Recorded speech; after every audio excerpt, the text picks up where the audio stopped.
Sudah? Ya. Selamat teman-teman. Kami dari kelompok 3 ini akan presentasikan mengenai validitas berupa konsep validitas dan estimasinya. Hari ini presentasi saya dari umum. Kita mulai dengan pengertian validitas. Lanjut. Menurut Dapi, validitas merupakan bukti dan teori terhadap penafsiran tes sesuai dengan tujuan penggunaan tes. Menurut Agunto, validitas adalah suatu ukuran yang menunjukkan tingkat kesahihan suatu tes. Menurut Suar, validitas mempunyai arti sejauh mana akurasi suatu tes atau skala dalam menjalankan fungsi pengukurannya. Lanjut. Maka dapat diartikan validitas memiliki fungsi sebagai aspek kecermatan dalam ukuran. Oleh sebab itu, validitas adalah timbangan paling utama dalam mengevaluasi kualitas sebagai instrumen ukur. Menurut Scalia dan Arito menyebutkan suatu tes dikatakan valid apabila tes tersebut mengukur A yang hendak diukur. Suatu ukuran mempunyai validitas yang tinggi apabila menghasilkan data secara akurat, memberikan gambaran mengenai variabel diukur seperti dikehendaki oleh tujuan pengukuran tersebut. Selanjutnya kita masuk dalam teknik pengujian validitas. Ada beberapa teknik dalam pengujian validitas. Itu dapat diklasifikasikan ke dua jenis, yaitu ujian validitas tes secara rasional dan validitas tes secara empiris. Yang masuk validitas rasional. Validitasional untuk mengukur instrumen evaluasi menunjuk pada kondisi bagi sebuah instrumen yang memenuhi persyaratan valid berdasarkan hasil penalaran. Ada macam validitasional dapat dicapai oleh sebuah instrumen itu. Yang pertama, validitas isi. Jadi di validitas rasional itu akan dibahas validitas isi dan validitas konstruksi. Mulai dari validitas isi, atau kan validity adalah ketepatan soal alat ukur ditinjau dari isi alat ukur tersebut. Suara saya putus ya teman? Iya Mbak. Iya, di sini agak putus-putus. Iya Mbak. Putus. Sebentar, seperti jaringan ini. Ntar ganti jaring dulu ya. Ya.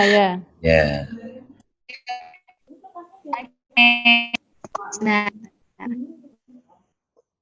lagi jangan dulu.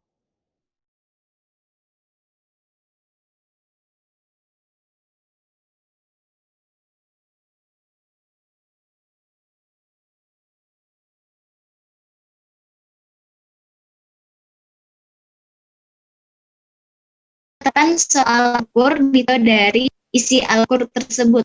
Menurut Sujarah dalam istimewa, validitas isi berkenaan dengan kecukupan alat penilaian dalam mengukur yang seharusnya. Dua aspek penting untuk validasi adalah validasi dan validasi dalam melakukan. Kayaknya bagus yang tadi deh Mbak Eva. Kenapa? Yang ini lebih putus-putus. Wah, sebentar. Ini memang agak salah.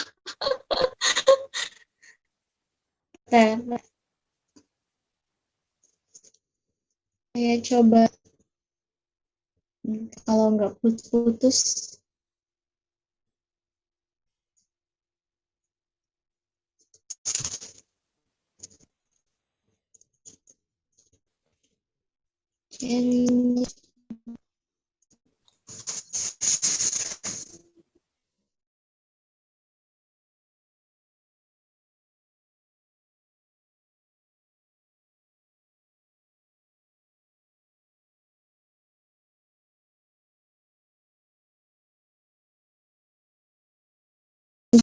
Validitas isi dibagi lagi menjadi tipe, ada validitas tambang dan validitas logis. Validitas tampang diperoleh melalui pemeriksaan terhadap item-item tes untuk buat kesimpulan bahwa tersebut mengukur aspek yang relevan. Dasar pengumpulannya lebih banyak berdasarkan akal sehat. Validitas logis disebut juga validitas duplikat. Validitas ini menuntut batasan yang sama terhadap kawasan perilaku yang diukur dan satu desain logis dapat cakup dari kawasan perilaku yang diukur tersebut. Salah satu cara untuk menunjukkan bukti validitas logis adalah dengan membuat blueprint atau spesifikasi untuk menunjukkan tuntunan bukti validitas ini. Sudah jelas belum, Bu, ya? Lebih jelas saya? Kurang lebih bagus daripada yang tadi. Lanjut.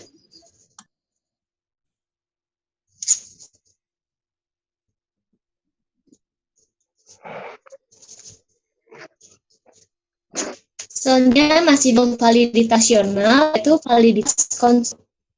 Secara teknologi, suatu tes hasil belajar dinyatakan sebagai tes yang memiliki validitas konstruktif apabila tes tersebut jika ditinjau dari segi susunan, kerangka atau rekamnya dapat cerminkan suatu konstruksi dalam teori psikologis.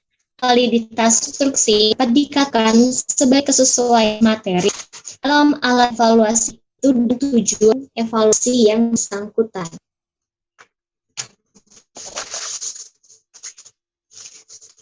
Selanjutnya, validitas empiris. Validitas empiris menyebutkan bahwa validitas sebagai dasar kriteria tes akan estimasi validitas hasil ukurnya disebut sebagai prediktor. Sebuah instrumen dapat dikatakan memiliki validitas empiris apabila sudah diuji dari pengalaman. Validitas empiris dapat diperoleh hanya dengan menyusun instrumen berdasarkan ketentuan seperti halnya validitas logis, tapi harus dibuktikan melalui pengalaman. Jadi validitas empiris ini berdasarkan dengan pengalaman yang sudah ada yang terjadi. Validitas empiris tidak dapat diperoleh hanya dengan menyusun instrumen ketentuan seperti halnya validitas logis, tapi harus dibuktikan melalui pengalaman. Untuk menekan apakah tes belajar sudah memiliki validitas empiris atau belum, dapat dilakukan penelusuran dari segi. Jadi validitas empiris ini ada dua pendekatan, yaitu validitas prediktif dan validitas konkuren. Validitas prediktif adalah suatu kondisi yang menunjukkan seberapa jauh sebuah tes dengan tepat menunjukkan kemampuannya untuk meramalkan apa yang akan terjadi pada masa mendatang. Lanjut. Selanjutnya, validitas konkuren itu suatu tes sebagai alat pengukur dikatakan memiliki validitas banding apabila dalam kurun waktu yang sama dengan telah mampu menunjukkan adanya hubungan searah antara pertama dengan berikutnya. Validitas bandingan atau validitas konkuren ini juga dikenal dengan istilah validitas pengalaman atau validitas yang ada sekarang. Saya memberi contoh untuk validitas prediktif. Untuk validitas prediktif itu contohnya adalah seperti tes masuk perguruan tinggi. Nah, disebutkan apa sebagai tes perguruan tinggi karena dalam tes perguruan tinggi itu prediksikan nanti kan siswa tersebut dapat mencapai hasil belajar. Hasil belajarnya berapa itu dapat prediksi dari hasil tesnya. Kemudian untuk validitas konkuren itu sebagai contohnya adalah menguji kemampuan analogi, yaitu untuk mengukur kemampuan analogi. Lanjut. Korelasi selanjutnya cara pengujian validitas. Nah, untuk pengujian validitas yang pertama itu teknik korelasi Brodmann Pearson untuk validitas prediktif dan validitas konkuren. Jadi untuk mengukur validitas prediktif dan konkuren digunakan teknik korelasi produk momen oleh Pearson. Yang pertama, relasi produk momen bersimpang. Rumusnya adalah seperti gambar ya teman-teman. Jadi RXY dan selanjutnya. Kita lanjut dulu. Selanjutnya korelasi produk momen dengan angka SAR. Dengan rumus seperti ada gambar juga teman-teman. Nah, untuk keterangannya ada di bawah. RXY itu merupakan sebuah koefisien relasi antara variabel X dan variabel Y, dua variabel yang direlasikan. Terus si XY, jumlah kalian X dan Y. Kemudian X kuadrat, Y kuadrat, dan itu adalah banyak subjek. Judul.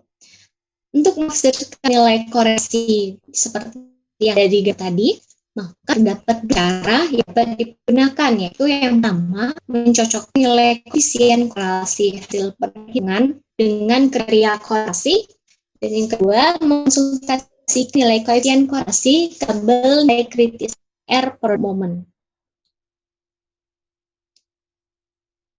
Lanjut. Nah, untuk makna koefisien validitas, jika nilai RXY-nya itu bintang 0,8 sampai 1, berarti maka validitasnya adalah sangat tinggi. Tingkat validitasnya sangat tinggi. Kemudian kalau 0,6 sampai 0,8 validitas tinggi, begitu seterusnya sampai jika nilai XY-nya 0, itu artinya tidak valid. Lanjut. Ini adalah menguji validitasi. Kita sudah bahas menguji validitas untuk prediksi dan konvers menggunakan teknik yang produk momen, korelasi produk momen. Selanjutnya menguji validitas isi. Ada beberapa langkah untuk membuktikan validitas isi. Langkah tersebut yaitu yang pertama, menyusun matriks kisi-kisi butir-butir instrumen dan dilengkapi dengan pedoman rubrik skorannya. Berkas tersebut direviewkan pada setidaknya 3 ahli yang sesuai bidang yang diliti. Yang kedua, masukan dari ahli tentang substansi, konstruk, dan bahasa. Yang ketiga, selanjutnya berdasarkan masukan ahli tersebut. Kisi-kisi instrumen dan penskoran dilakukan review. Setelah berbahan ahli dan kisi instrumen itu semuanya kita lakukan revisi. Yang keempat, meminta ahli untuk menilai validitas butir berkait dengan komponen substansi, konstruk, dan bahan. Skor dapat dilakukan dengan skala Likert. Kemudian yang kelima, selanjutnya menghitung koefisien validity dan indeks Aiken. Maka berdasarkan indeks Aiken, pada ahli tentang validitas diketahui butir-butir instrumen yang valid atau tidaknya. Lanjut. Nah, untuk menguji validasi itu ada yang pertama berdasarkan koefisien validasi isi yang dari VI. Dan selanjutnya adalah CR dari Loser. Kita bahas pertama yaitu koefisien validitas isi dengan Aiken. Di situ ada rumusnya teman-teman dan ada keterangannya juga. Untuk rumus untuk formula VI menunjukkan itu L dikurang L0. Kemudian V itu indeks kesepakatan ahli mengenai validitas butir. R-nya adalah angka diberikan oleh seorang ahli. L0 adalah angka naik yang rendah. Dalam hal ini yang rendah adalah 1. N itu beratnya ahli. C angka penilaian validasi yang tinggi. Hal ini adalah 5. Jadi letternya adalah 5. Lanjut.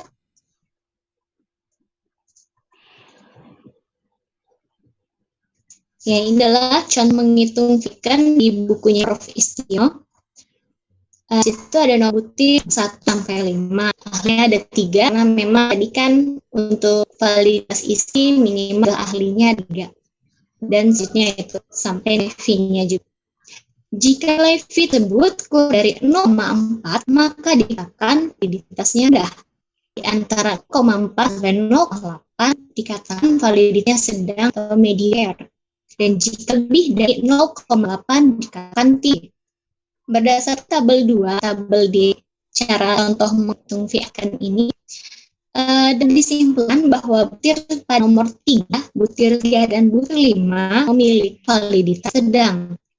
Butir 1, 2, dan 4 memiliki validitas tinggi. Lihat dari tabel kolom paling ujung itu V itu lihat dari sini. Lanjut.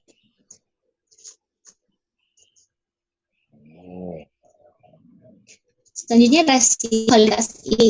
Jadi untuk memvalidasi validitas isi ada 2 tadi sudah sebutkan. Yang kedua adalah severe loss.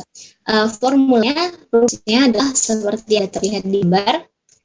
Dan dengan caranya itu dan validasi jumlah anggota panelis yang penting, N adalah jumlah total panelisnya. Lanjut.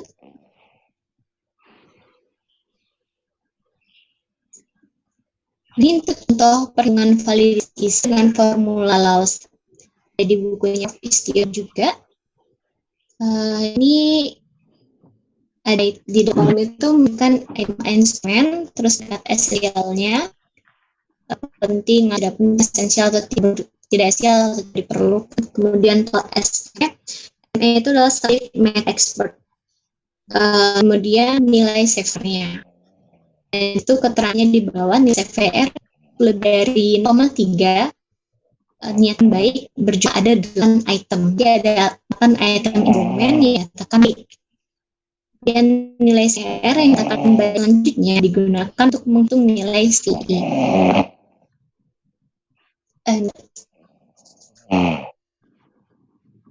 Ini untuk contoh hitung CVR. Siapa ya?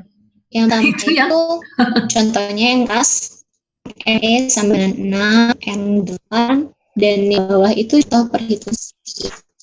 Nah, CVI itu atau CVI itu menghitung CVR dan pilih di komputasi CI ini dilakukan pada item-item yang terpilih, yaitu item yang sudah dinyatakan memiliki CVR yang memuaskan. Jadi yang baik dari yang saya katakan tadi, yang pertemuan tadi, jadi yang memuaskan itu digunakan sebagai perhitungan CI lagi.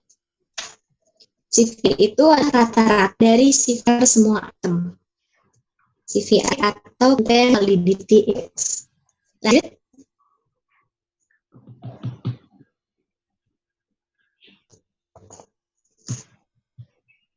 Uji validitas konstruk. Nah, ini adalah di validitas konstruk. Dua antara pendekatan yang dilakukan dalam pengujian validitas konstruk adalah pendekatan multivariate method, multivariate multimethod, dan pendekatan fakta analis. Nah, yang pertama itu pendekatan multivariate multimethod. Dan pemikir dalam proses validasi ini adalah bahwa validitas yang baik diperlihatkan oleh adanya korelasi yang tinggi antara hasil pengukuran trade sama oleh beberapa metode yang berbeda. Sebaliknya, tidak adanya relasi antara hasil pengukuran terhadap beberapa trade yang berbeda sekalipun diukur menggunakan metode yang sama. Lanjut.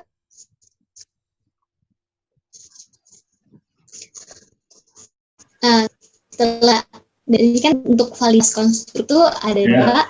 Yang pertama adalah pendekatan multivariate adalah pendekatan faktor analisis. Setengah 4 itu jam.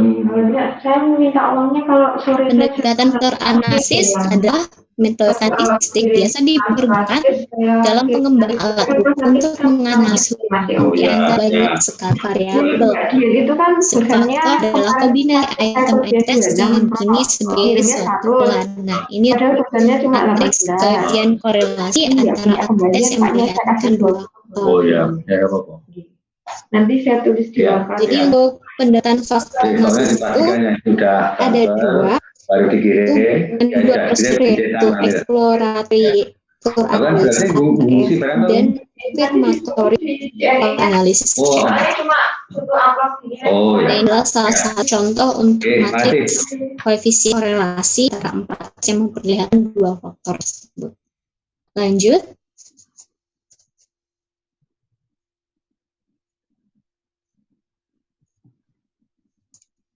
Lanjut, Umu. Ya, selanjutnya adalah faktor-faktor yang mempengaruhi validitas.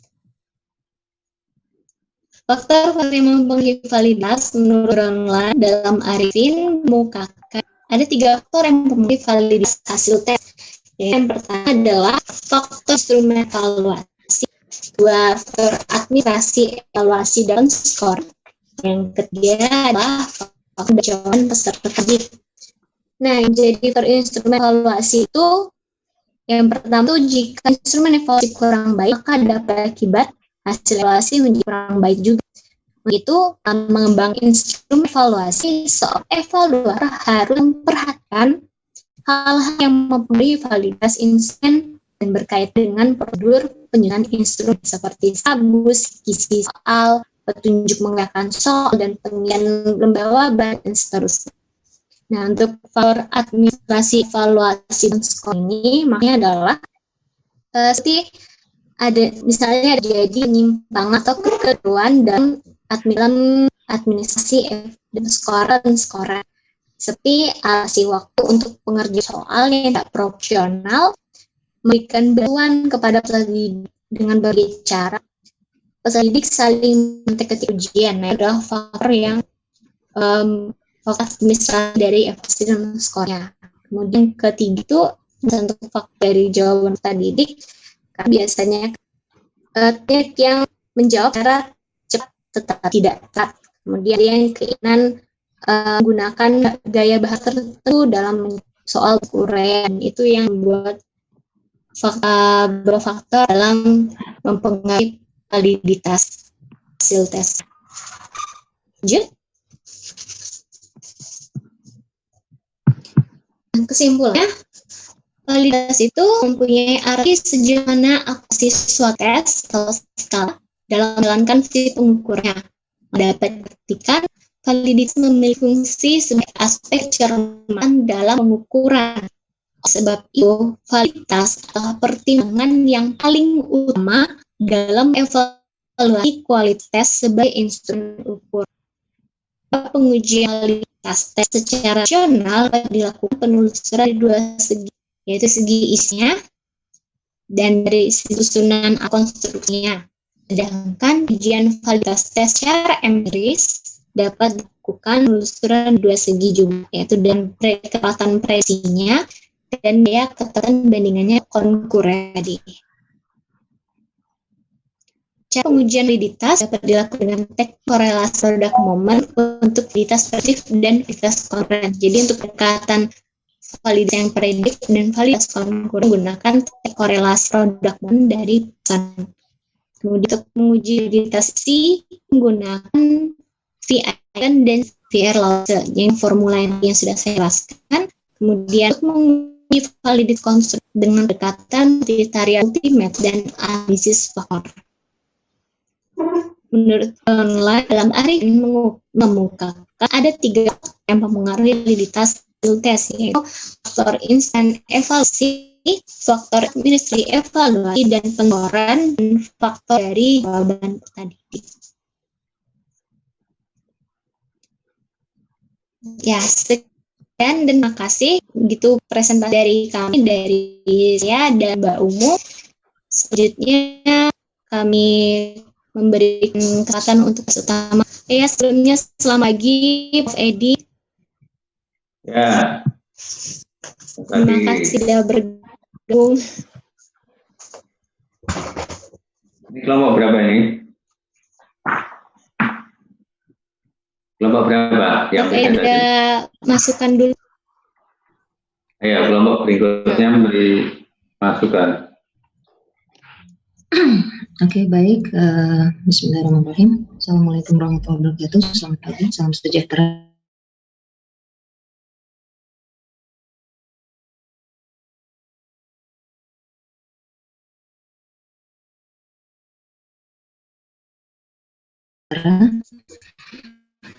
Kami akan membahas dari sisi makalahnya.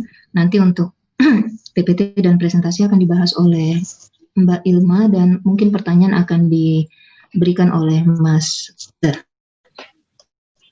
Dari segi makalahnya yang saya lihat ada beberapa yang ingin saya bahas dari segi strukturnya.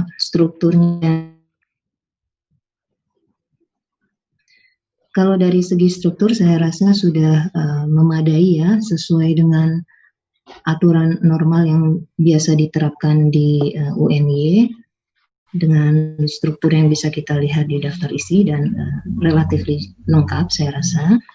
Lalu kemudian untuk konten dari segi pendahuluan juga beberapa di pembahasan itu saya melihat ada beberapa yang kalimatnya itu seperti kalimat kutipan ataupun parafrase tapi tidak memberikan sitasi. Seperti definisi, ada beberapa definisi yang diberikan seperti definisi evaluasi di paragraf 3, lalu kemudian validitas konstruk. Itu saya rasa tidak mungkin didefinisikan sendiri oleh pembuat makalah, jadi lebih baik ada sitasinya ya dari sumber yang diambil.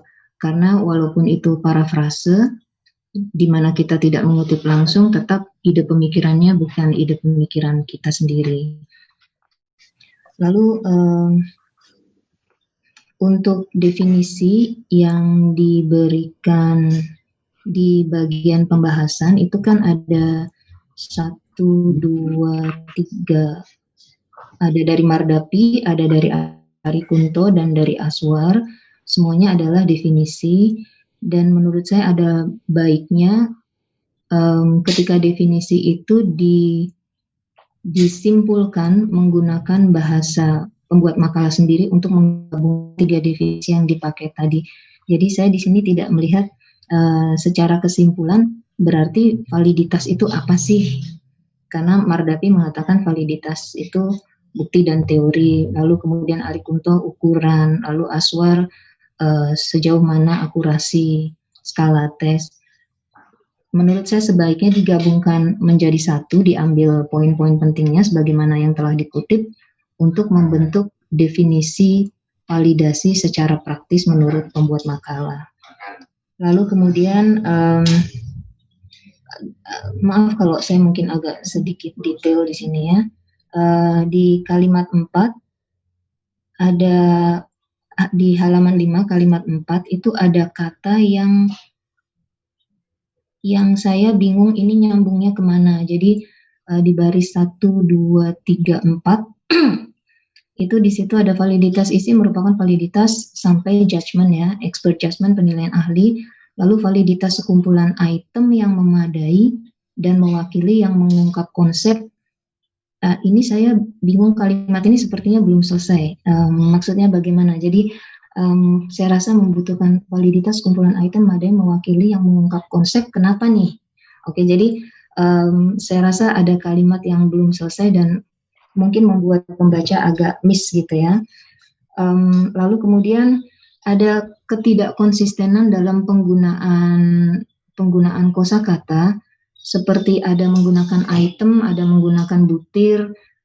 Untuk orang-orang yang mungkin awam seperti saya tidak di bidang pendidikan, awalnya mungkin akan bingung item ini apakah sama dengan butir atau item ini adalah hal yang lain. Tapi kemudian saya simpulkan, oke, kemungkinan ini butir. Jadi kadang ketidakkonsistenan penggunaan kosakata itu menimbulkan kebingungan pembacanya. Begitu juga dari kata prediktif, lalu kemudian ramalan, kongruen atau bandingan. Kalau misalnya itu digunakan sebagai padan kata, sebaiknya menggunakan tanda kurung lalu bahasa Indonesianya agar nanti kalau dipakai kata itu pembaca ininya akan cepat gitu ya. Jadi oh yang dimaksud ini. Itu menurut saya. Lalu kemudian juga disebutkan evaluasi itu untuk tes, dan ini mungkin nanti menjadi pertanyaan juga di Mas Faza. Saya ingin menanyakan juga apakah evaluasi itu selalu untuk tes, bisakah yang non tes seperti yang tadi menyebutkan misalnya Likert tadi ya, apakah itu juga bisa divalidasi? Lalu kemudian tadi juga ya kembali lagi ke Likert di halaman 10 tadi kan untuk uji isi bisa menggunakan Likert gitu. Sebaiknya juga menurut saya diberikan alasan kenapa menggunakan Likert. Apakah ada instrumen lain yang bisa digunakan untuk uji isi dari dari expert. Lalu kemudian ada pengulangan di halaman 6 ya. Ada pengulangan paragraf atau kalimat di halaman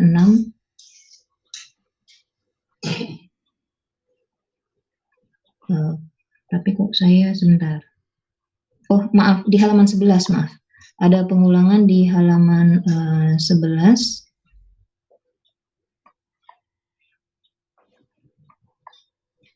Ya, jadi yang di bawah tabel itu sebenarnya sudah ada di atas tabel. Jadi saya rasa ini ada mungkin organisasi ide ya, lebih kepada organisasi ide penulisan. Lalu kemudian juga tidak diberikan deskripsi untuk tabel itu. Jadi memang ada diterangkan, hanya saja seperti tiba-tiba gitu. Jadi tidak diterangkan dengan lebih, mungkin karena ngutip dari bukunya Prof. Edi, sementara Prof. Edi di situ sudah ada backgroundnya dulu panjang, tapi ini mungkin diambil secuplik. Jadi kemarin waktu saya membaca di bawahnya itu keterangannya seperti tiba-tiba tanpa diberi deskripsi yang jelas. Ada di sini ada 5 butir, lalu kemudian ada 3 ahli dan seterusnya. Jadi tiba-tiba langsung ke hasilnya.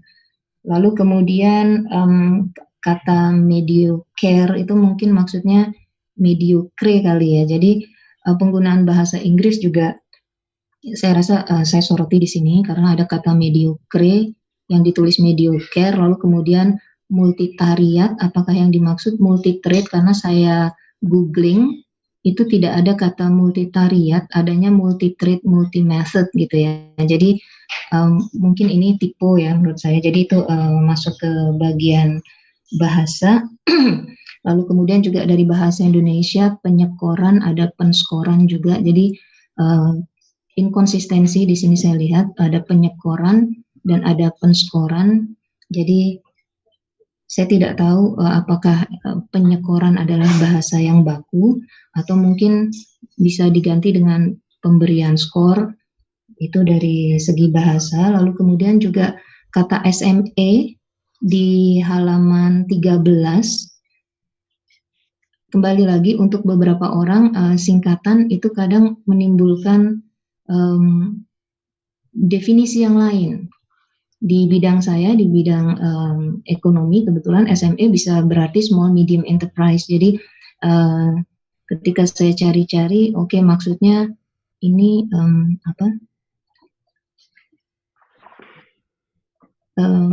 jumlah ini ya, jumlah butirnya ya, skor. Boleh. Oke, tadi saya baca tapi kemana ya? Oke, jadi kemudian saya menemukan maksud SME ini alangkah baiknya ketika memakai singkatan juga diberikan deskripsinya, maksudnya glosarinya. Jadi bahasa Indonesianya glosari, keterangannya gitu ya. Jadi kita tahu bahwa SME yang dimaksud adalah itu. Dan inkonsistensi bahasa juga kata esensial dan penting. Di tabel ada kata berguna tapi tidak esensial tidak diperlukan.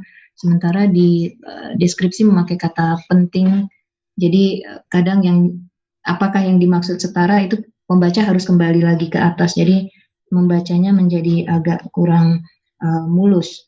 Lalu kemudian rumus dari CV1, saya juga menanyakan 6 ini dari huruf 6 ini dari mana ya? Angka 6 ini dari 6/8. 6-nya dari 8-nya dari jumlah yang dievaluasi ya. Nah, mungkin itu perlu diberikan keterangan juga agar pembaca tidak meraba-raba. Kemudian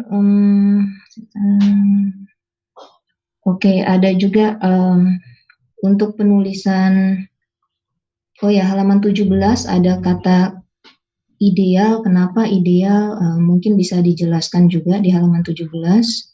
Halaman 17 di bagian penutup ya. Oke, Iya, Bu. di situ ya ada kata sebentar. Jawab ukuran tingkat. Oke, I forget. Di baris keberapa tuh lantas? Saya rasa juga ada masalah struktur penulisan. Saya tidak. So I don't know, mungkin berbeda bidang ilmu. So that's why saya agak sedikit lost di sini. Jadi saya tidak mengalami penutup itu mungkin biasanya kalau di tempat kami dalam bentuk paragraf ini ada A, B, C, D. Jadi mungkin karena berbeda bidang ilmu, tapi setahu saya memang kalau penulisan ilmiah biasanya dalam bentuk paragraf. Dan yang tadi yang ada kata tes skala, saya lupa di mana tadi, tapi ada kata ideal. Tolong bantu saya menemukan kata ideal. Mohon maaf. Ideal. Yang mana ya? Sebentar, di sini halaman 17, kenapa ideal? Dari catatan dia ukuran mempunyai suatu akurasi skala menjalankan aspek perencanaan. Mungkin mohon maaf, mungkin saya agak miss di sini. Nanti mungkin saya temukan nanti ya, daripada mengulur waktu. Jadi ada beberapa, menurut saya ada beberapa statement yang membutuhkan penjelasan lebih gitu. Kenapa? Jadi walaupun mungkin penjelasannya itu cuma satu kalimat, tapi ada baiknya ketika mengatakan sesuatu kemudian dijelaskan kenapa kok seperti ini. Lalu kemudian juga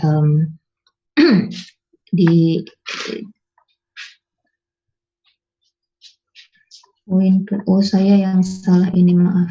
Berarti saya yang salah. Oke, saya yang salah bikin halamannya ya. Lalu kemudian ada beberapa hal juga termasuk penulisan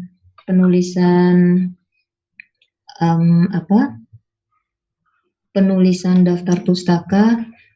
Saya menyoroti juga dari saya juga tidak tahu apakah ini yang lazim digunakan di UNY, karena biasanya yang digunakan untuk penulisan ilmiah itu adalah yang Mendeley atau juga American Psychological Association. Jadi saya tidak tahu apakah model penulisan daftar pustaka seperti ini masih digunakan. Jadi untuk sementara itu saja yang saya bahas. Mungkin nanti ada tambahan karena ada beberapa yang saya catat, tapi kok halamannya jauh melebihi halaman yang diberikan ya, mungkin ngerjainnya sambil ngantuk jadinya. Oke, untuk dari sisi makalah itu saja. Dari sisi presentasi dan PPT akan dilanjutkan oleh Mbak Ilma. Terima kasih. Ya, Assalamualaikum warahmatullahi wabarakatuh. Selamat pagi. Mungkin untuk dari sisi PPT dan makalah, sebelumnya mohon maaf, sepertinya PPT yang di-share itu berbeda di WhatsApp group. Betul ya, Mbak ya? Iya, ada beberapa yang direvisi juga, Mbak. Iya, tadi malam kita cek ada beberapa yang ya, ada beberapa kata yang direvisi. Ya, untuk poin dalam PPT semua sudah mencangkup dalam makalah dan materi, sudah sesuai.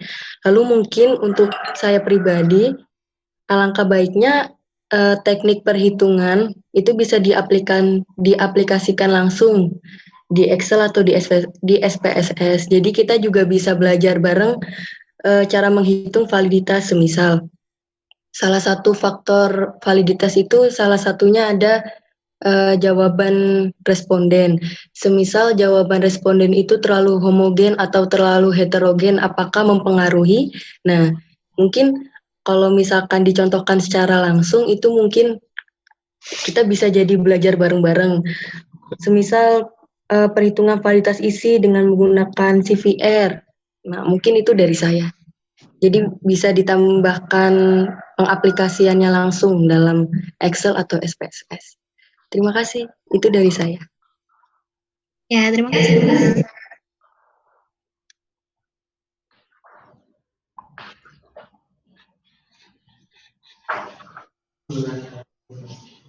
Selanjutnya, apa ada Mas Fad buat menambahkan?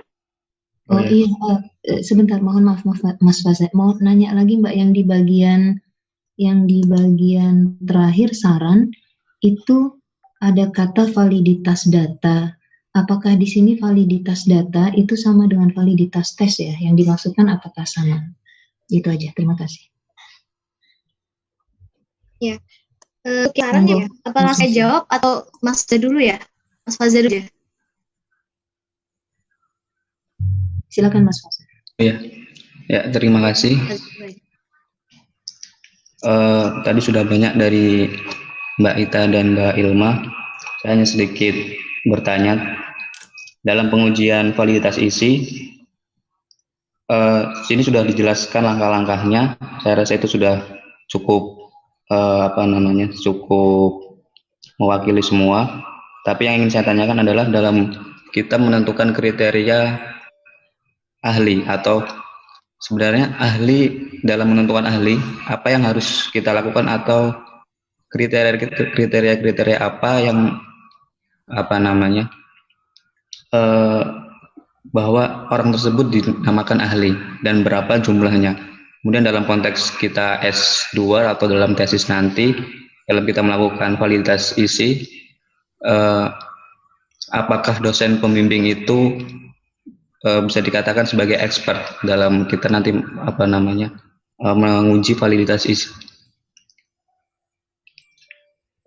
Mungkin itu saja pertanyaan dari saya, kurang lebihnya mohon maaf. Terima kasih.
Bagaimana cara kita memperlihatkan cara menghitung dengan menggunakan CPR atau CPI. Jujur saja dari kelompok kami itu sebenarnya belum mendalami betul bagaimana kita menghitung menggunakan CPR dan CPI itu. Kita belajarnya itu dari bukunya Prof. Edito. Jadi untuk mengajarkan ke teman-teman, saya rasa kami ini belum terlalu bagaimana ya untuk mengajarkan CPR dengan dengan V-icon ini.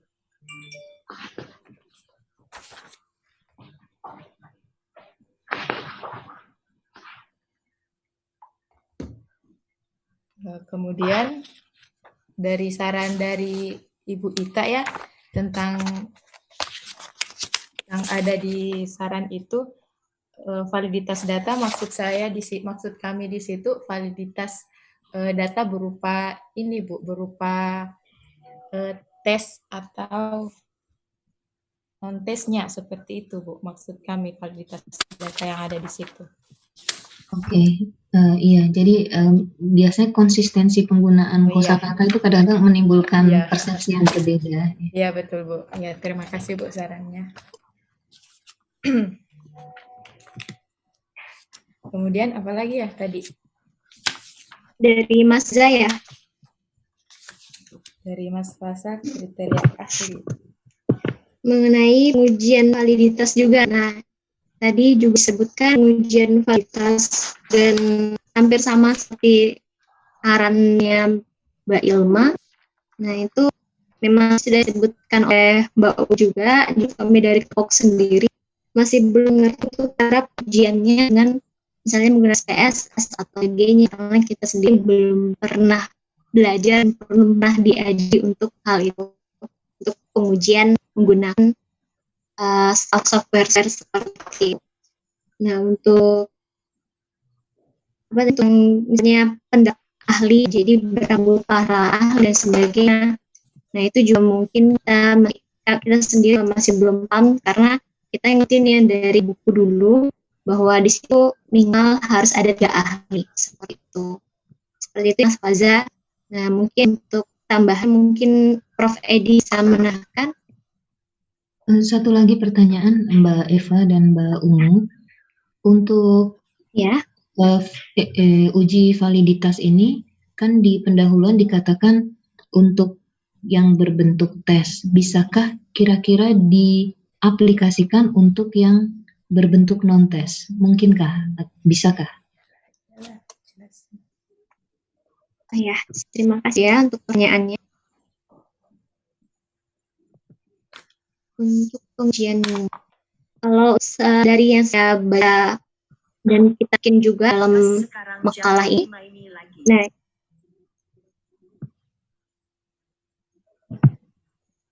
iya Mbak U. Ya, halo. Aduh, tes. Iya, ya. Mbak Umu mau beri penjelasan, memberi jawaban? Mengenai validitas ini ya, tes dan non-tes. Sebenarnya untuk validitas kan kita mengukur validitasnya bisa melalui instrumen tes dan non-tes, Bu.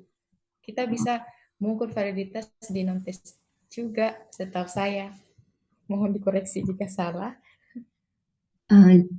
Iya.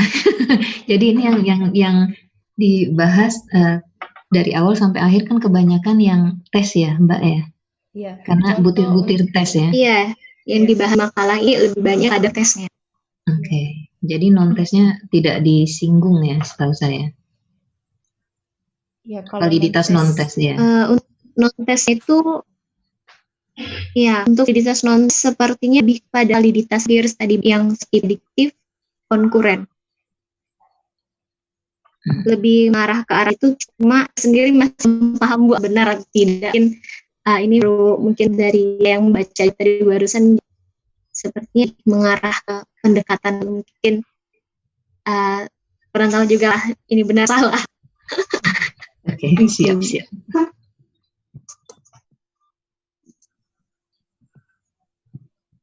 Iya.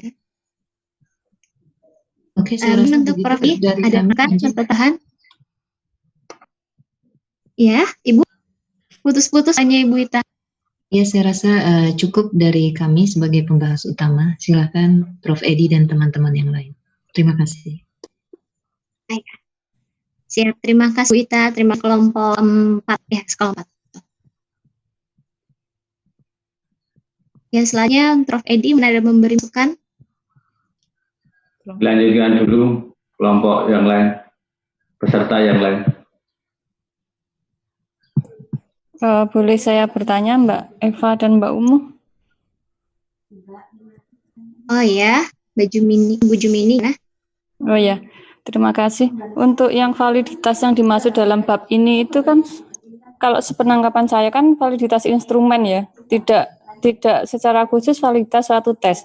Jadi instrumennya bisa yang non-tes juga, seperti angket atau observasi, pedoman observasi. Itu kalau sepemahaman saya. Nanti mohon pencerahannya Pak Profesor Edi. Kemudian yang kedua, untuk kesimpulan itu kan ini validitas ada banyak klasifikasi, kemudian ada cabang-cabangnya lagi. Apakah tidak lebih baik kalau di akhir itu diberi semacam bagan? Jadi kalau validitas nanti terbagi menjadi ini sama ini, dan nanti terbagi lagi ini sama ini, dan seterusnya agar lebih mudah dipahami. Terima kasih. Ya, terima kasih Ibu ini. Ya, betul, untuk yang validitas ini memang lebih pada instrumen bisa instant test dan non. Jadi baru sekali lagi validitas empiris ini memang untuk yang non tes. Jadi untuk pendekatan validitas prediktif konkuren masuk ke dalam instrumen tesnya. Sekian. Terima kasih Bu Jumini. Sama-sama Mbak Mungkin Eva. Mungkin dari teman lain. Dan bertanya Mbak Eva. Ya, silakan Mbak Olga. Saya mau bertanya, misalnya kita melakukan uji validitas, apakah semua jenis validitas itu dipakai, ataukah ada beberapa validitas saja yang dipakai? Terus pertanyaan yang kedua, misalkan penelitian kita adalah pengembangan yang nanti hasil akhirnya adalah modul atau bahan ajar. Nah, bagaimana kira-kira cara untuk menguji validitas? Terima kasih. Terima kasih Mbak Olga.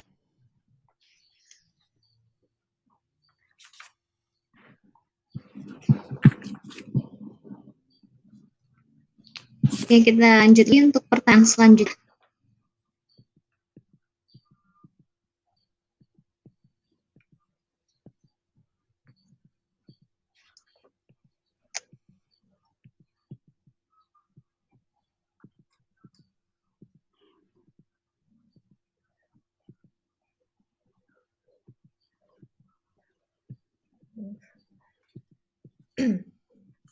Silakan teman-teman. Apa ada pertanyaan selanjutnya?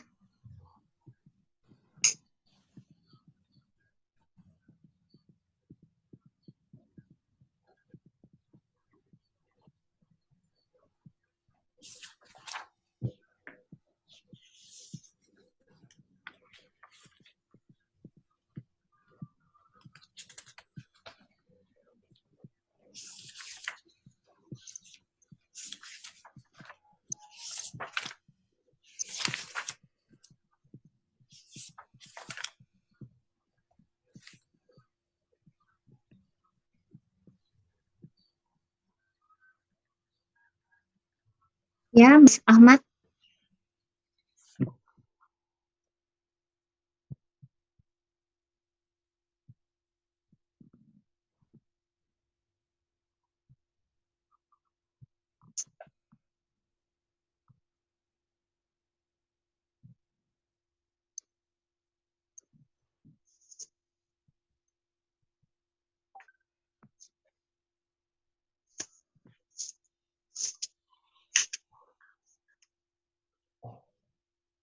Iya, itu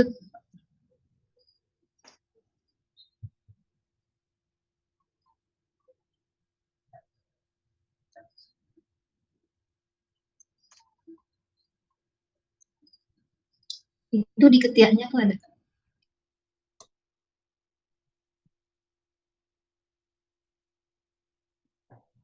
Ya, terima kasih Mas Ahmad. Pertanyaannya. Mungkin Mbak Eva Baik. itu tadi yang saya maksud deskripsi di bawah tabel. Jadi kadang tabelnya itu seperti tidak dideskripsikan. Jadi pembaca seperti tidak jelas nih maksudnya apa gitu. Ya baik Bu.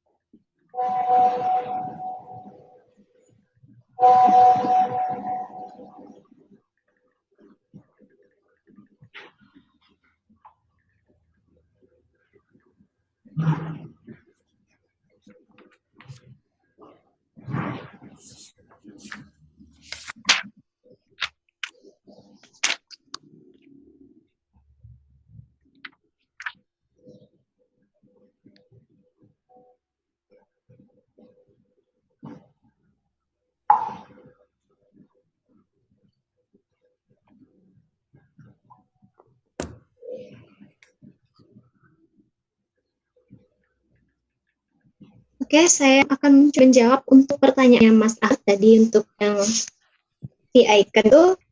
Ya, kami mengutip dari bukunya Prof. Istion. Nah, untuk penjelasan bahwa ahli 1, ahli 2, ahli 3 itu yang tulisannya ada 3, 4, dan itu adalah nomor butir untuk koefiennya itu. Nah, jadi koefisien skalanya seperti kami pemainnya seperti ya. Jadi seperti misalnya koefisien dari 3 sampai 5 atau apa itu. Jadi itu yang mengisi nomor butirnya dengan koefisien seperti yang ada dijelaskan waktu tulisan koefisien momen. Nah, seperti itu mulanya. Seperti itu. Jadi yang mengisinya itu dari nomor butirnya adalah di range itu. Begitu. Mas Ahmad, dapat dipahami?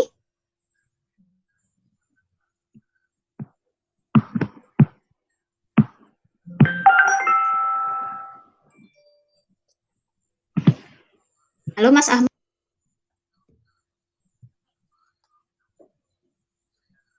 Ya, seperti itu untuk halaman kami. Gitu.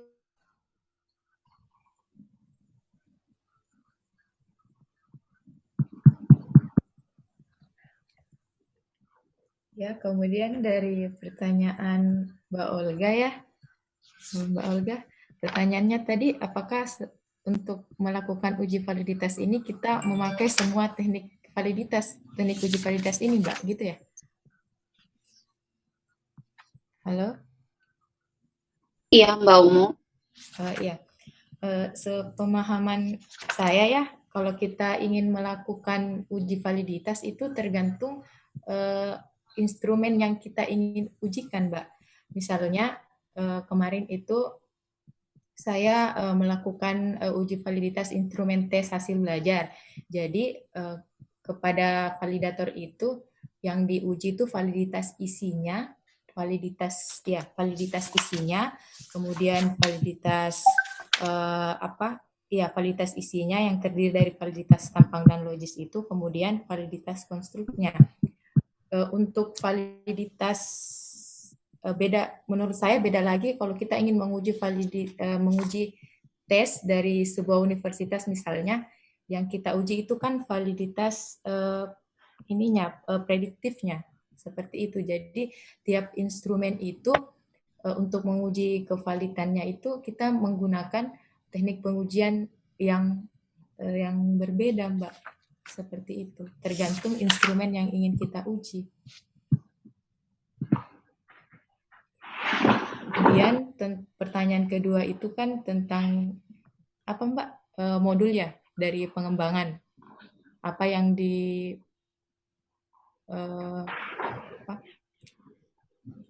pertanyaan kedua tadi, Mbak Olga, gimana ya pertanyaan kedua tadi? Mbak?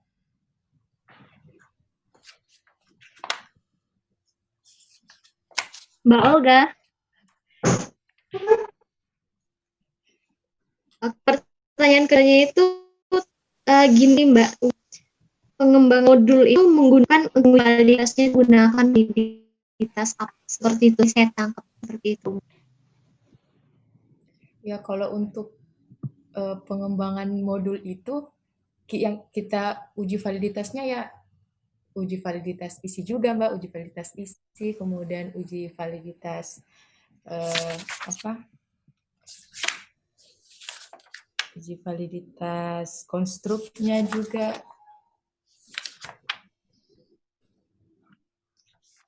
Kalau untuk pengembangan modul itu ya, saya rasa seperti itu. Mohon maaf.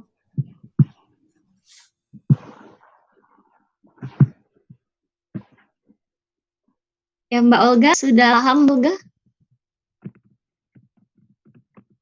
Sudah lengkap apa yang dijelaskan sama Mbak?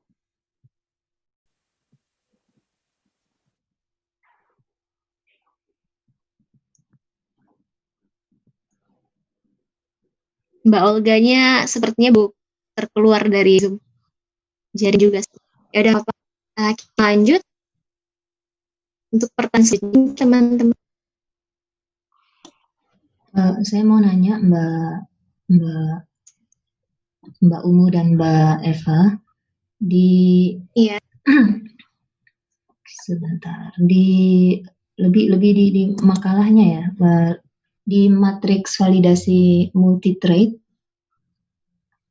multi-method, itu di situ ada gambar, ada bagan matriks validasi multi-trade, multi-method yang ideal. Boleh saya dijelaskan kenapa itu disebut ideal? Terima kasih. Terima kasih, Bu Ika.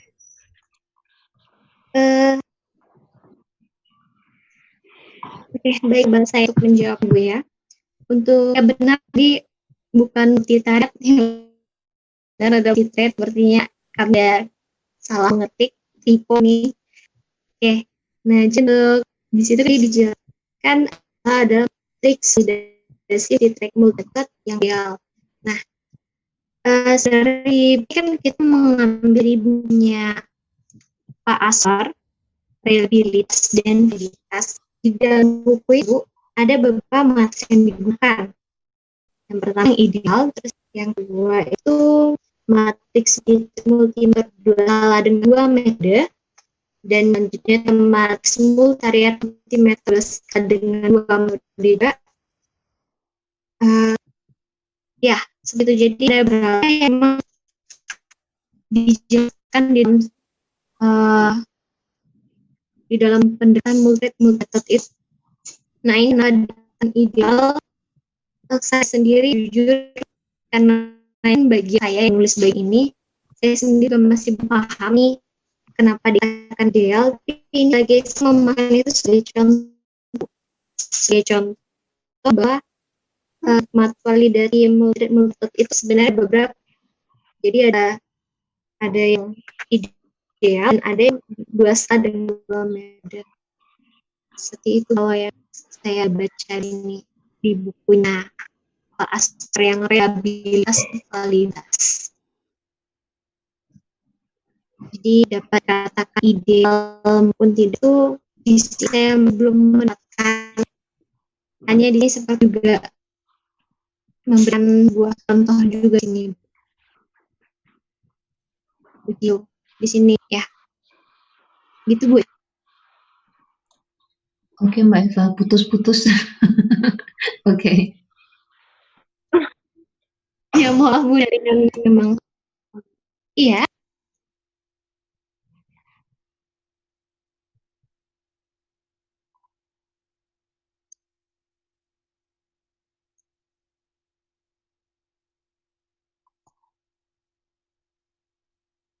Iya.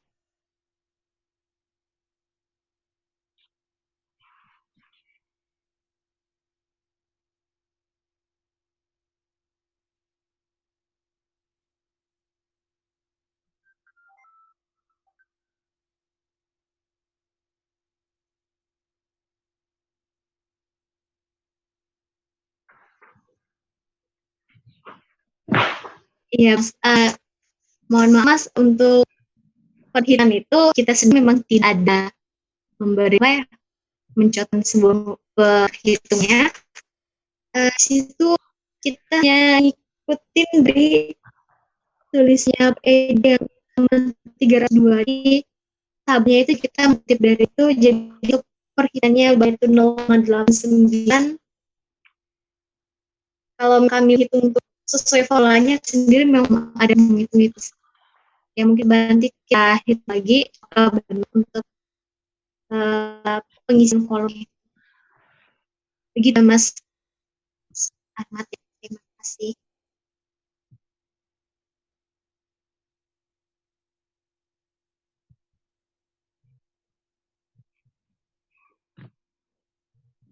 Oh iya, nggak apa-apa. Oke, ya mungkin untuk ininya bisa dapat masuk dulu dari Prof. E dulu, karena emang kebetulan punya beliau juga.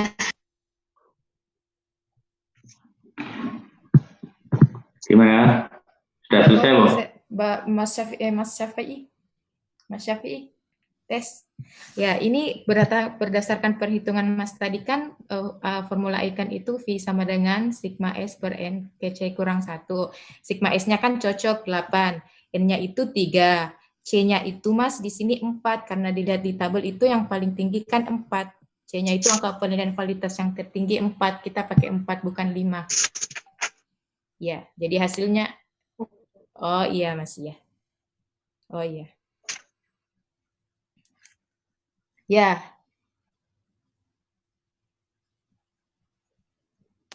Oh, tertinggi di sini ya. Keterangannya ini dalam hal ini 5 itu yang tertinggi di Likert-nya. Untuk dalam contoh tabel ini kan yang tertinggi 4. Jadi formulanya dipakai 4 yang C di situ 4 kurang 1 3. Jadi hasilnya 0,89. Makasih Mas. Sip. Siap. Terima kasih Mbak Umu.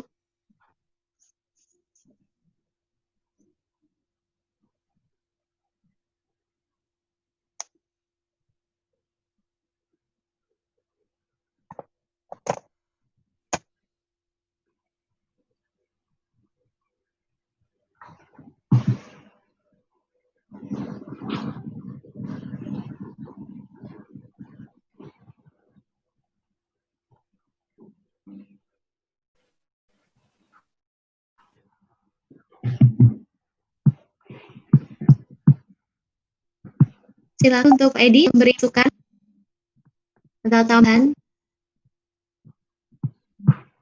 Oke, sudah habis yang bertanya. Saya itu di akhir-akhir saja kalau sudah habis. Prof. Hah? Oke. Sepertinya sudah tidak ada lagi. Mbak, saya nanya satu lagi boleh? Oh ya, silakan. Iya. Terima kasih. Saya mau bertanya tentang validitas yang menggunakan koefisien variasi, koefisien korelasi suatu butir soal ya. Itu masuk di validitas prediktif.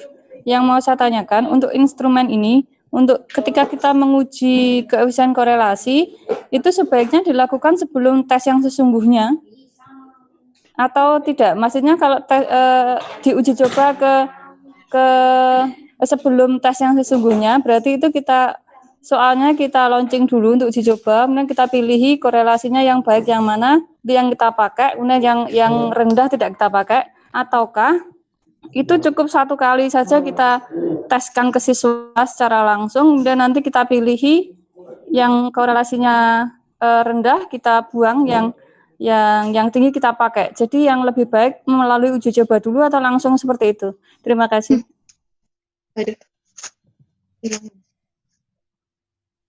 Kalau menurut saya Mbak, kita melalui uji coba dulu. Ya, jadi ya berdasarkan ini kan pengalaman kemarin itu saya buat instrumen, kemudian diuji cobakan, kemudian divalidasi isinya, korelasinya, kemudian diuji cobakan kembali ke ininya, ke peserta didiknya, seperti itu Mbak. Untuk kalau diuji coba berarti dengan subjek yang berbeda ya Mbak. Kalau misalkan subjeknya sama, nanti kan ketika mengerjakan tes yang sesungguhnya dia sudah tahu, oh tesnya seperti ini gitu. Dengan subjek yang berbeda, iya. Oh iya, terima kasih Mbak Umu. Iya. Mbak, boleh saya menambahi, Prof? Boleh Mas, silakan. Iya, saya mau menanggapi atau merespon dari pertanyaannya Mas Ahmad tadi tentang validitas AC atau icon V. Boleh saya share? Ini kebetulan materi kita sama dengan materi saya nanti untuk mata kuliah yang di Prof Edi, di mata kuliah konstruksi instrumen. Jadi ada beberapa file mungkin sama bisa saya tampilkan. Izin saya share screen ya.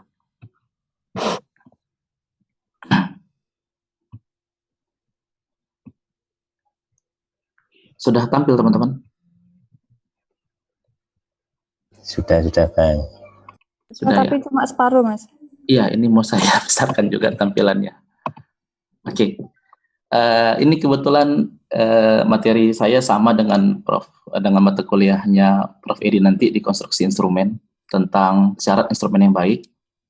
Jadi dari yang saya baca ini tentang icon V, rumus validitas isi. Ini rumusnya, contohnya ini mungkin perlu kita samakan persepsi kita bahwasanya ada terminologi S itu merupakan nilai R ini kalau saya baca rater, nilai seorang yang memberikan penilai, rater dikurangi dengan LO. LO itu angka validitas yang terendah. Yang terendah ini maksudnya yang terendah dalam skala interval tersebut. Jadi di dalam angket misalkan rentang nilainya 1 sampai 5, maka LO-nya, nilai terendahnya itu adalah 1, gitu. Kemudian rumus berikutnya lagi ada C di sini. C itu adalah angka validitas yang tertinggi. Yang tertinggi ini maksudnya dari angka skala tersebut, bukan dari jawaban responden. Itu yang tadi saya baca. Kemudian sama jawaban kita, Mas, dapatnya itu rumus ICAN-V-nya itu 8. 8 ini merupakan S1. S1 ini pengurangan dari 3 kurang 1. S2 itu 4 kurang 1, 4 kurang, kemudian S3-nya 4 kurang 1, sehingga jumlahnya S-nya itu adalah 8. Dibagi 3, raternya N-nya 3. Di sini ada 3 raternya, kemudian C-nya itu adalah angka validitas tertinggi, 5 dikurangi 4. Jadi V-nya 8 bagi 12 sama dengan 0,677. Kemudian ini nanti bisa dipakai dengan konversi koefisiennya. Jika mengarah ke angka 1, maka nilainya baik gitu. Di sini bisa dilihat bahwasanya rentang validitas ICAN itu dari 0 sampai dengan 1. Jadi kalau mengarah dia ke angka 1 semakin baik begitu. Itu untuk Mas Ahmad tadi gitu kan. Kemudian juga sama dengan Mbak Ita, ini ada juga saya bahas sedikit tentang validitas kontrak, multi-trade dan multi-metode. Di sini Mbak Ita, trade ini saya terminologikan sebagai sifat psikologis, misalnya motivasi gitu kan, atau kepribadian ekstrovert dan introvert gitu. Sedangkan M ini metode yang digunakan untuk mengungkap sifat-sifat tersebut. Lalu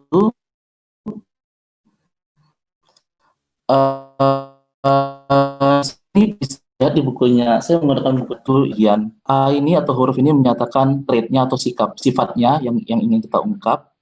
1, 2 itu merupakan metodenya gitu. Jadi di sini yang dikatakan tadi ideal itu, pertama kita dari 2 traits dan 2 metode ini akan menghasilkan 4 instrumen gitu, jika dikolaborasikannya. Jadi ada A1, B1 misalnya, A1 dan A2 dan seterusnya, sehingga bisa menghasilkan ada 4 instrumen jika dikombinasikan 2 metode gitu kan. Kemudian letak idealnya itu di sini saya berikan contoh bahwasanya data yang diperoleh ini data hitungan reliabilitas, bisa menggunakan produk momen dan seterusnya gitu kan, yang sesuai dengan tujuan kita di sini untuk metodenya. Jadi di sini ada kombinasi yang ideal itu di sini nih dia. Ini saya hitamkan bahwasanya pendekatan multi-trade dan multi-metode ini yang baik itu adalah sama sifatnya, sama trade-nya dengan metode yang berbeda. Itu bisa dilihat di sini ada interversi. Interversi dengan metode ya tidak, dan interversi menggunakan pilihan berganda itu nilainya besar, korelasinya 0,75, sifatnya sama tetapi dengan metode yang berbeda. Kemudian sifat yang kedua itu ada neoritisme dengan metode yang berbeda, itu ini dia 0,71, bahwasanya sifatnya yang sama dengan metode yang berbeda nilainya tinggi, sedangkan nilai korelasi dengan sifat yang berbeda di sini, nilai korelasi dan trait yang berbeda dengan korelasi yang rendah. Jadi seperti interversi dan neoritivisme ini, dia akan menggunakan sifat yang berbeda tetapi metodenya sama, nilainya rendah daripada metode MTMM tadi, multi-trade dan multi-metode gitu. Jadi yang dikatakan ideal itu tadi dengan kondisi ini, jika nilai pengujian korelasinya itu yang mana sifatnya yang sama dan metode berbeda itu mempunyai nilai korelasi yang lebih tinggi daripada yang lain gitu. itu membantu atau menjelaskan lebih lanjut tentang multi trip, multi metode. Itu Prof, mungkin bisa ditambahkan oleh Prof dan teman-teman yang lain. Terima kasih. Terima kasih Mas Bukuri. Terima kasih. Mungkin gantian itu share-nya. Saya padamkan dulu Prof. Ini saya bingung Prof. Ini padamkan ya. Ada Prof. Ya.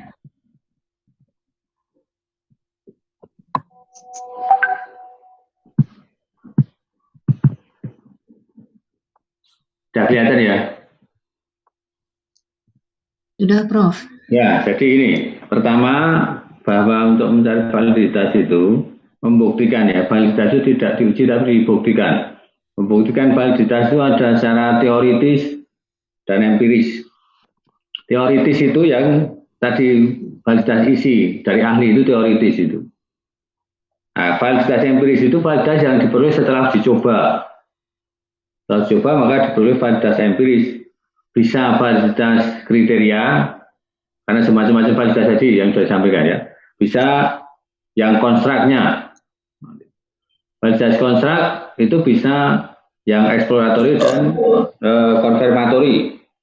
Eksploratori itu kalau belum tahu berapa faktornya dan seperti apa itu eksploratori. Kalau sudah itu pakai yang konfirmatori faktor analisis. Nah, yang eksploratori FA itu bisa pakai SPSS. Kalau yang CFA itu harus bisa pakai Lisrel atau pakai multi itu pakai M+ ya. Itu yang konstruk. Nah, kalau kriteria itu bisa pakai hitungnya pakai R itu produk momen ya.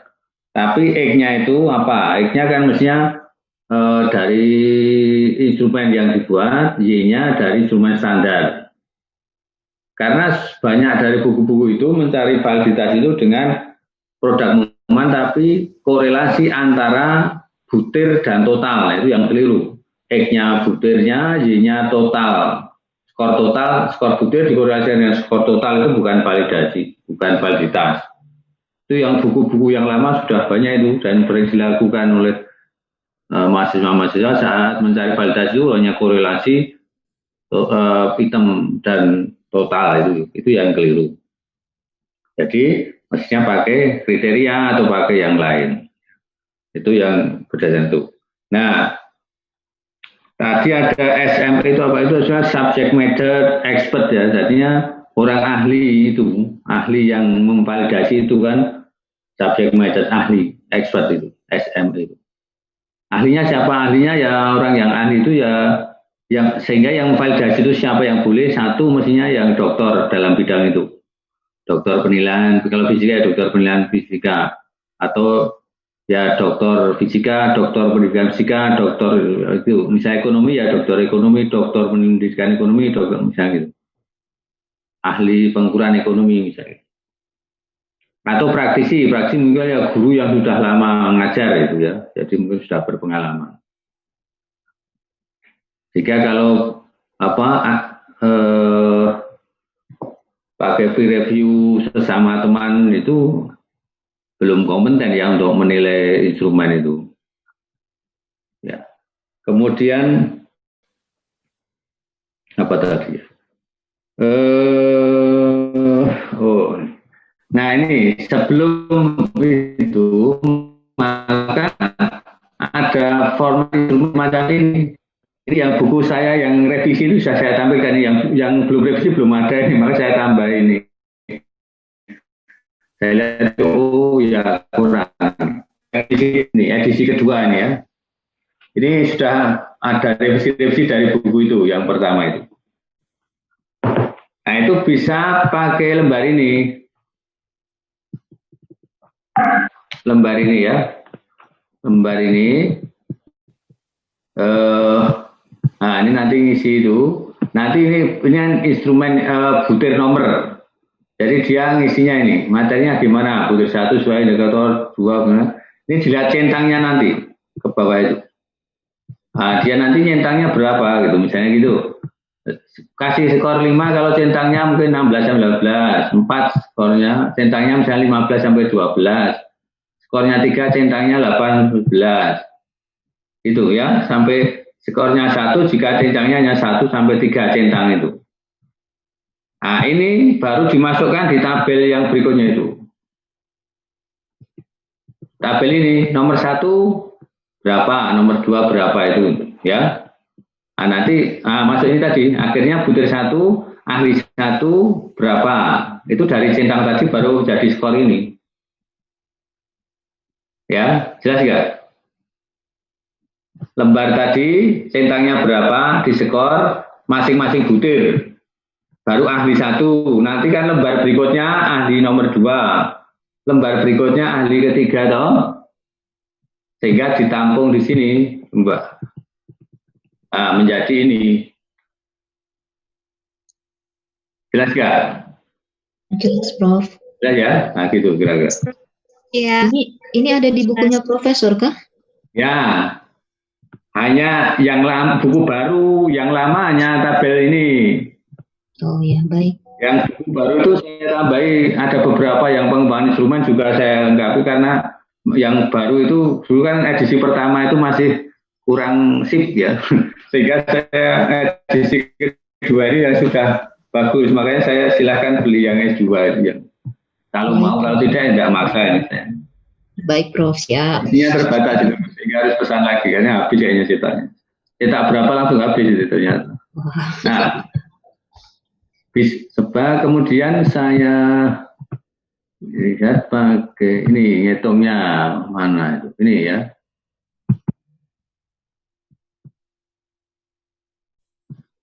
Ya ini kok nggak hilang ini. Bentar.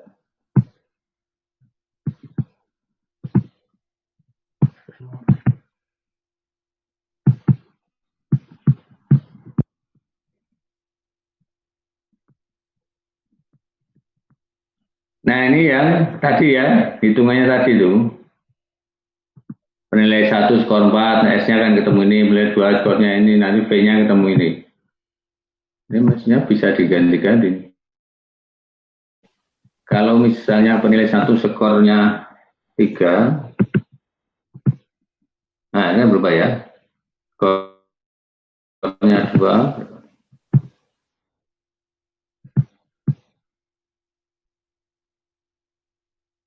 ya, kalau 5 semua itu jadi 1 itu mestinya.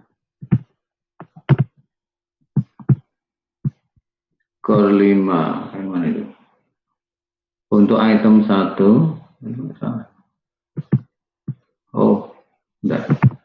Nah, 1 ya.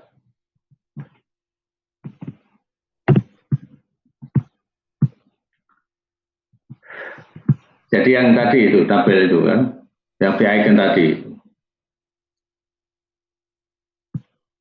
Jadi penilai 1, 2, 3, ada 3 penilai, skor item 1 berapa skornya. 5 itu berarti kan paling bagus, paling depan, sampai yang terjelek 1. Saya sampaikan Mas Bukhari tadi ya, jadi yang dimaksud terendah di ini, berarti skornya 1 terendah tinggi 5, skornya dari A-rater berapa gitu. Sehingga ketemu S tadi, S-nya butir 1, S butir 2, S butir 3, S dari penilai 1, 2, 3 dijumlah di sini. Sehingga ketemu V-nya. Oke, ada pertanyaan? Nah, yang disampaikan tadi itu ternyata baru yang klasik ya, yang modern belum dibaca. Ya? Kan mestinya itu validitas secara klasik dan modern. Klasik. Kemarin itu. Mestinya ada itu klasik modern itu. Ya. Mana tadi Bu? Nah, ini. Judulnya aja klasik modern ini ya. Mestinya kan itu tadi baru yang klasik.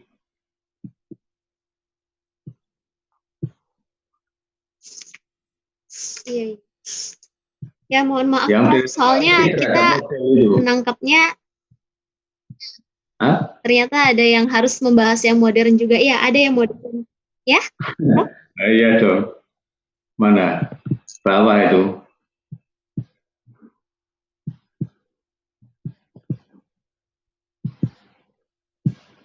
Ini masih penjajah bongkar. Ini panjang harusnya dicoba semua itu mungkin. Ada yang belakang.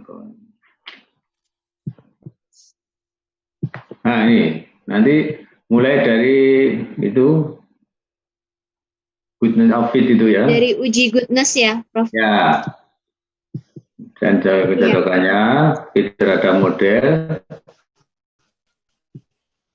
itu bisa juga fitnya ini langkahnya. Yang satunya fit ini terhadap ini fit itu MSQ-nya berapa. Dari situ nanti kelihatan itu ya. Nah, kalau ini pakai Quest programnya ya. Menyiapkan filenya ini. Nah, kemudian muncul mestinya itu. Ada tuh di situ. Terus di buku lama juga ada ini. Nah, ini kuasnya. Ya. Nanti akan muncul di situ fit tidaknya itu. Dilihat dari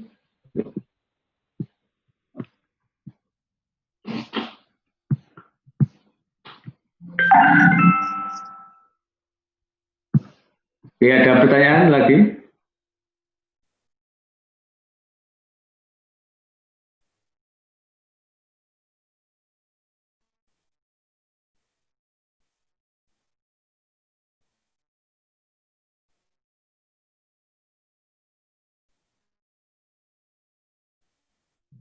Jadi untuk satu ya dilihat masing-masing parameter.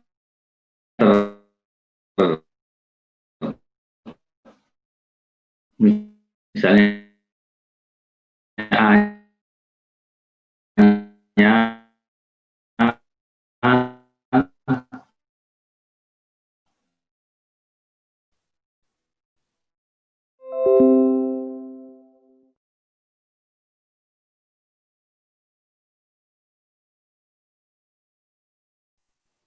ada pertanyaan?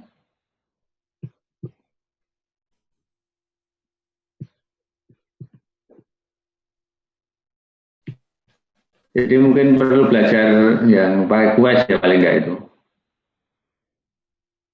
Ya, Prof. Izin bertanya, Pak. Mungkin bisa mengajari, Prof. Ya. Gimana? Halo? Halo? Halo. Pak mau Ya. bertanya sedikit. Untuk Ya. yang aplikasi-aplikasi untuk pengolahan ini validitas itu berarti kita harus punya aplikasinya ya, Pak ya? Kalau yang Quest itu mudah jadi nggak beli. Oh iya. Kami bisa dapat dari mana ya, Pak ya? Oh, kalau ini bisa ya mungkin kayak kelas punya itu. Coba tanya kayak kelas ini, kalau yang ini kan nggak beli, nggak bayar. Punya jaringan dengan kayak kelas dong? Punya Mbak Laili, Pak.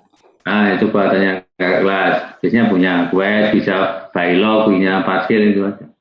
Oh iya, baik Pak. Nah, kalau Quest ini mudah, hanya nanti datanya ditulis seperti itu, nanti hanya sintaksnya tertentu, klik langsung cepat kalau ini.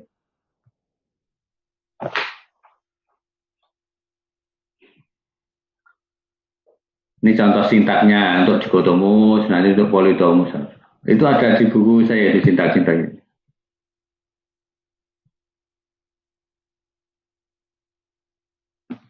Ya, ada lagi? Halo? Ada lagi? Mau tanya lagi, Pak. Ya. Jadi untuk validitas ini kan secara umum untuk validitas instrumen ya, Pak, bukan hanya untuk tes, tapi juga non-tes nggih. Kemudian untuk validitas ini, uji validitas ini sebaiknya sebelum dilakukan ke tes yang sesungguhnya itu diuji coba dulu terhadap subjek lain, atau boleh langsung ke subjeknya ketika hari hanya, kemudian nanti kita pilih yang nilai validitasnya tinggi, kita pakai, yang tidak kita delete, atau bagaimana, Pak? Kemudian yang kedua, untuk penilaian yang baik itu kan yang pertama instrumennya meliputi validitas dengan reliabilitas. Kemudian untuk pendekatannya yang paling baik itu apakah pendekatan otentik? Pendekatan otentik maksudnya gimana? Untuk penilaian kelas yang paling baik itu kalau yang dulu kan hanya mengacu pada hasil. Kalau yang penilaian otentik yang digalakkan di kurikulum 13 itu kan meliputi 3 ranah afektif, kognitif, motorik itu mulai dari perencanaan, proses sampai hasil. Nah, untuk penilaian otentik ini apakah yang dimaksud dengan merupakan penilaian yang paling baik? Satu ya mungkin jadi yang dimaksud instrumen itu kan gunanya tes dan non tes. Jadi misalnya mau mengukur sikap ya Pak, tetap ada validitas dari ahli juga. Sebelum di uji coba lapangan divalidasi ahli dulu. Setelah divalidasi ahli, dinyatakan boleh diuji coba, nah itu baru coba lapangan. Baru uji coba lapangan empiris tadi. Setelah itu baru digunakan untuk mengukur. Jadi 3 tahap harusnya itu. Validitas oleh ahli, validitas di uji coba itu diukur, buktikan validitasnya secara empiris, baru untuk mengukur. Itu kalau yang betul. Dan tadi sampai tadi ada pembimbingnya, itu nggak bisa memvalidasi pembimbing itu. Karena pembimbing itu nanti kalau di situ sebagai penulis juga, karena misalnya skripsi pembimbingnya itu nanti kalau buat artikel nggak pembimbingnya co-autor, penulis kedua, sehingga nggak bisa dia memvalidasi pembimbing. Validatornya harus di luar pembimbing.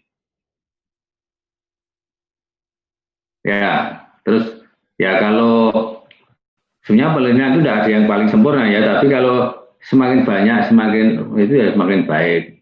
Ya penelitian otentik dalam sekarang ya itu yang baik, karena kan tidak hanya satu, tidak hanya tes akhir semester gitu kan, otentik kan dari berbagai apa yang dites itu. Iya. Baik Pak, jadi untuk saat ini untuk penilaian kelas yang paling baik berarti menggunakan yang otentik ya? Ya, karena ada proses produk yang baik itu. Jadi mengetahui prosesnya kan, misalnya praktikum dilihat seperti apa, bisa mengetahui apa keterampilannya. Keterampilan bisa diukur secara proses dan produk. Produk keterampilan laporannya, misalnya prosesnya saat praktikum, saat nimbang, saat dan seterusnya. Sikapnya bisa diukur juga diamati saat pelaksanaan. Ya mestinya semua diamati kalau bagus. Sehingga ada kognitif, afektif, psikomotor itu mesti.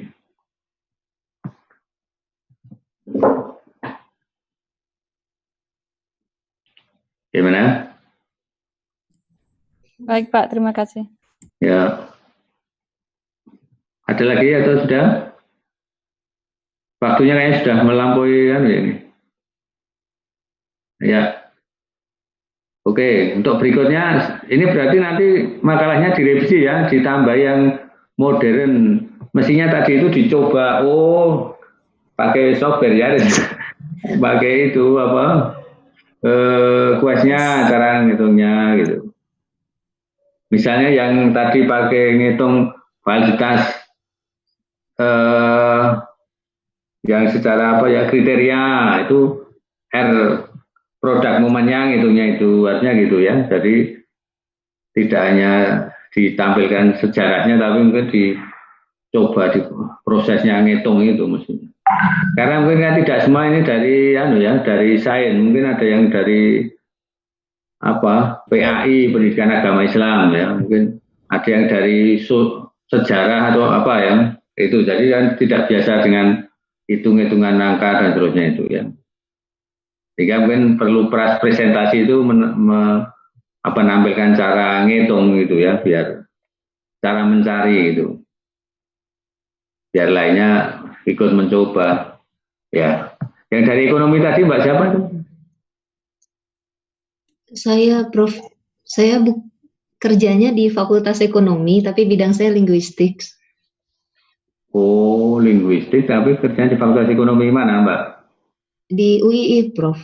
Oh, iya.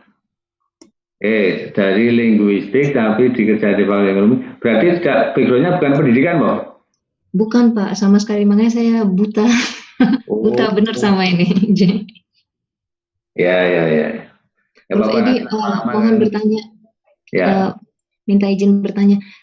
Tadi Prof Edi bilang bukunya cetakannya sudah habis. Kalau misalnya pesen lagi sama Mbak Wulan itu, kira-kira proses cetaknya butuh berapa lama ya, Prof? Paling seminggu dan. Ini ada beberapa yang pesan lagi ini. Kalau mau butuh pesan Mbak Wulan aja itu. Oh, inje Prof. Matur nuwun, Prof. Ya. Oke, saya cukup ya. Untuk minggu depan siapa presentasi? Kelompok saya, Prof. Apa judulnya? Rehabilitas. Nah, itu rehabilitas nanti juga klasik modern ya. Oke, Prof. Ya, kalau modern itu pakai fungsi informasi SEM itu. Itu yang modern, yang klasik ya misalnya itu. Nanti dicoba dihitung ya. Jadi misalnya paruh ini, kemudian tes retest ini, dan seterusnya ya. Atau contohnya itu. Prof, kalau misalnya buku Prof kita pesan seminggu lagi, sementara kita seminggu lagi sudah presentasi, kira-kira untuk contoh-contoh itu di buku lama ada nggak, Prof? Kemarin kehabisan soalnya. Lama buku baru itu ada penambahan dan semakin lengkap tentunya itu. Terus sementara buku lama kan nanti kuliahnya sampai akhir semester toh, jadi walaupun bukunya seminggu lagi kan tetap dipakai sampai lulus gitu. Prof. Ya. Oke, silakan mempersiapkan yang untuk rehabilitas ya, agar tampilannya lebih baik dan lebih ini mencoba untuk ngitung mungkin manual dan pakai software dari aman. Oh, kalau manual seperti ini sehingga tahu kalau hitungan dari software ini, jadi bisa ngitung software maupun. Oke, itu aja ya, mungkin bisa diakhiri Mbak yang presentasi tadi, monggo. Oh ya. Mbak siapa Eva yang presentasi ya? Iya, Prof. Ya. Iya, Prof. Oke, diakhiri aja Mbak. Ya. Baik, terima kasih. Ya, Prof. Ya, baik, terima kasih untuk teman juga pertanyaan. Terima kasih sudah dapat membangun makalah kami kembali. Dan selanjutnya terima kasih untuk Prof Edi dan terima kasih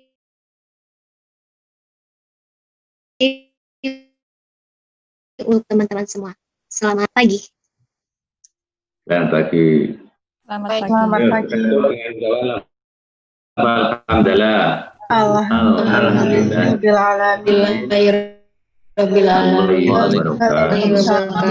Terima kasih. Prof. Sama-sama. Terima kasih, Prof. Jaga kesehatan ya, hati-hati.